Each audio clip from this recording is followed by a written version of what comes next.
everybody, this is Mr. Ash, and in this video we are gonna finish setting up this scene and then get something rendered. So this will probably be the end of the series. Really, this art project is kind of whatever you decide to make out of it. I just wanted to make a gross coronavirus model, and also I want to just show you a little bit about modeling in Blender. So I'm going to actually make a new window, and it's going to be a modeling window. Okay, so that's, you click this plus and then you select modeling. Okay. Okay, so I'm going to hop out of edit mode right now. It's in edit mode. I want to be in object mode. You can also hit tab on your keyboard to do that. So if you're in object mode, you shouldn't see the lines, although that is an option now in Blender.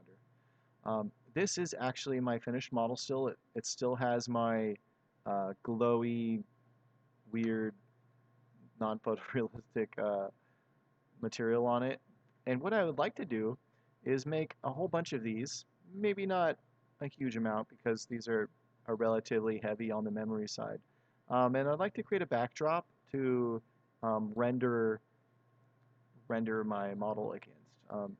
There are ways to do backgrounds using like render layers and the compositor, and like I've done that kind of thing, but for this I'm just going to give you a simple solution that will look okay, and then we'll get this rendered. So to begin, I want to make that background. So I'm going to do add mesh plane, and you can see it if you got outlines right now. You can see it, but I'm going to hide my coronavirus. So I'm going to go click this eyeball next to quad sphere, and that will hide it. Okay, and now I got this rectangle, and my whole world is so dark. The only reason I can see it is because of all these. If you can't see it at all, you could always add there, let there be a little bit of light into your scene. Okay. Now I'm going to take this and I'm going to scale it. I'm going to make it bigger. So to do that, I can scale by pressing S and then typing in a number in my keyboard. I can press 8 or 10 or whatever I want. Or I can click over here and click scale. And then I get these it's very useful widgets. I really don't like this, but I'm going to use it anyways because it means no shortcut. Okay, so I'm pulling it up like that. And right now I got a big triangle, or I got a big rectangle. I'm going to take this rectangle and I'm going to assign it a material now. So go into the shading window again and notice the material's gone.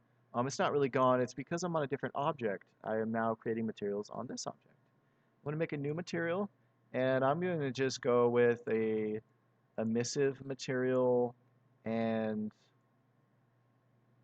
I think maybe some color, like a colorful emissive material is what I want. So I'm going to add color mix RGB, and you see this emission noodle down here?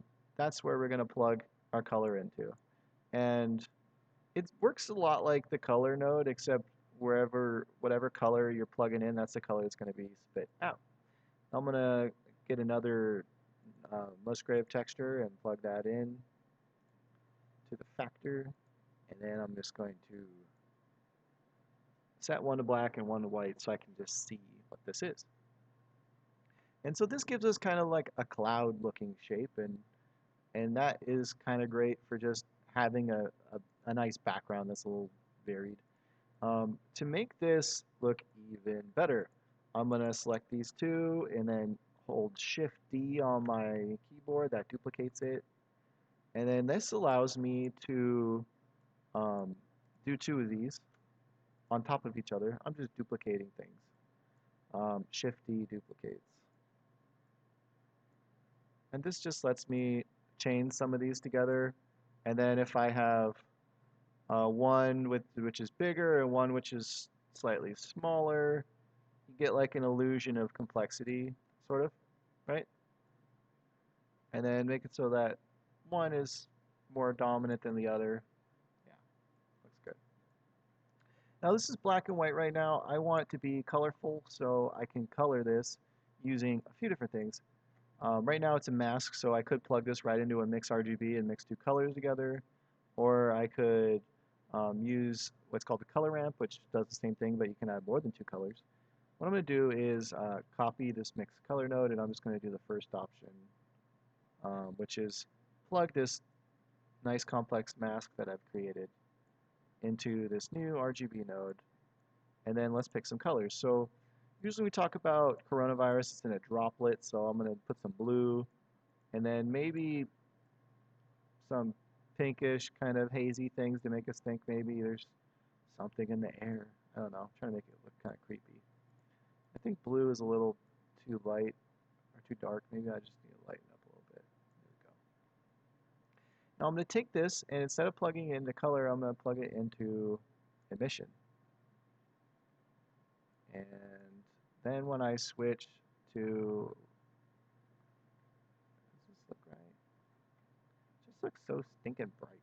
I think the best way to do it is keep that in color, and then instead add an emission shader to the volume, because I just find this works so much better. And then I think since it's a plane, it doesn't have any volume. So I gotta select it, and then I'm gonna press E and then Z on my keyboard, easy, pull it out. Okay. So now I got a volume to it. Oh, transmission. Got to make the surface see-through. Now I need to go to my world lighting tab. Make it very dark. And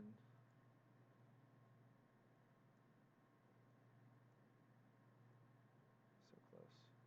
See, because that's what it would look like if we just shone right from the surface. And if we put this into emission and then this into surface, I guess that works.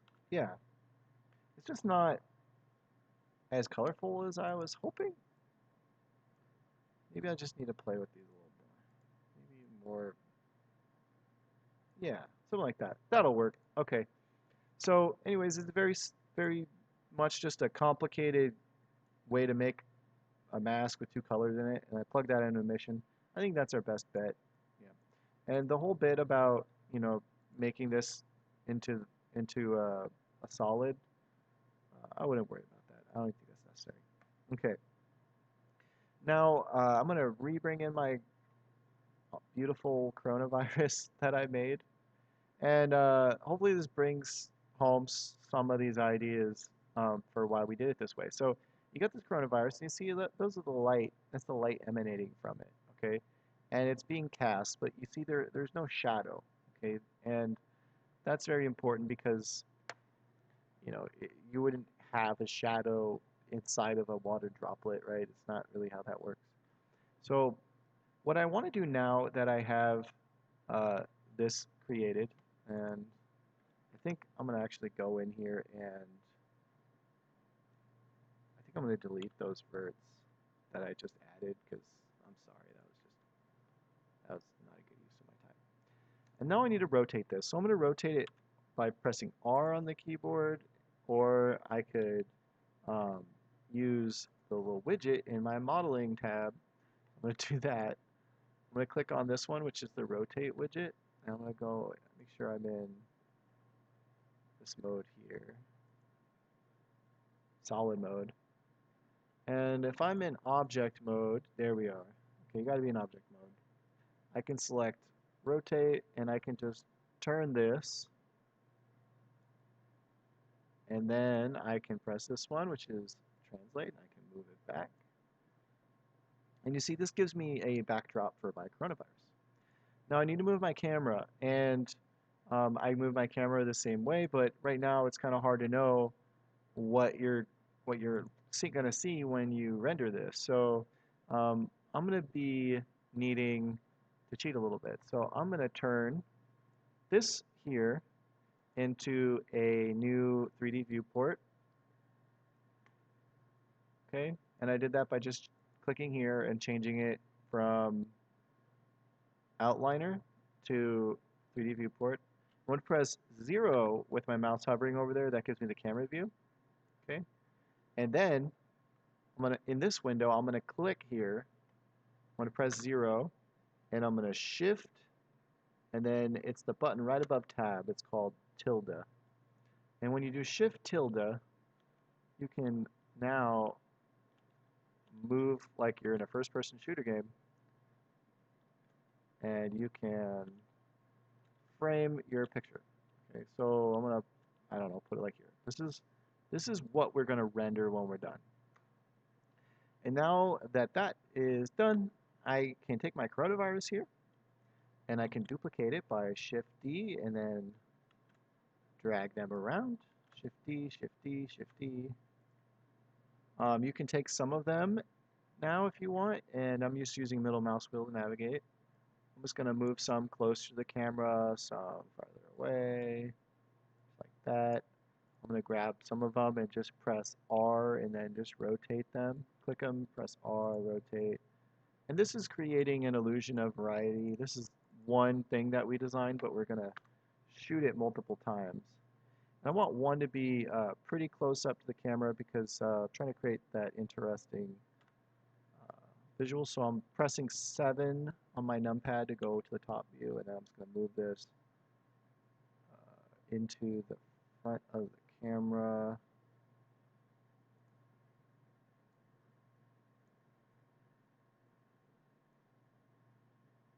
Something like that. There we go. It's pretty menacing how it's coming at you.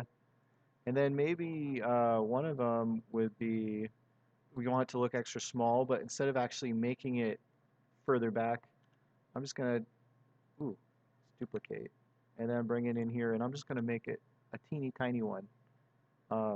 Even though it's not to scale, it's okay. It doesn't really matter. It's going to look further away because that's how that illusion works. Okay, so I just been navigating using my middle mouse wheel. Okay, again, if you didn't catch that shortcut, you can press 7 to go into top-down view. You can press 1 to go into front view, 3 to go into right view, or you can press 0 and you go camera view. 0 for camera, 7 for top, 1 for front, 3 for right. Just play with your numpad. It's really useful for changing perspectives. Okay, but that's it. We are I'm done setting up the scene. Okay, so now I get to render this, and I'm gonna post this on the site, and it'll be like the art I made in this tutorial. So I'm gonna make a new tab, and I'm gonna open a rendering window, and I'm gonna just go click render image. And right now it's getting started rendering my image. Now, if you're doing this at home and you get to this point and it just looks totally different, then there's just could be so many different things wrong. If it's really dark, you might have not set up the emissive materials correctly at some point. If you get purple, maybe if things just light up bright purple, maybe something went wrong with saving the file. That's something that happens a lot. Um, if you notice a lot of this grainy kind of not very pretty texture on things, that could just be normal, actually. There's things called noise, which is an unavoidable thing in computer graphics. We try to minimize noise, but you can't totally eliminate it. So I'm just waiting for this to render now. If you have a better computer, this will render faster. Like at home, I have a NVIDIA 2060, and this would have been done already. But anyways, that's the end of this video, and pretty much finishes the series. I should have the finished image that I just showed you how I made. I should have that posted already, so you've probably already seen the final creation that I'm rendering out. If you have any questions about exporting your files or setting up your scene or anything that I showed you here, and you're with me in class, I'll definitely help you out with that. Don't be shy asking for help. But that's it for this series. I hope that you got to make some coronavirus art too, and look forward to seeing what you make. Thank you very much.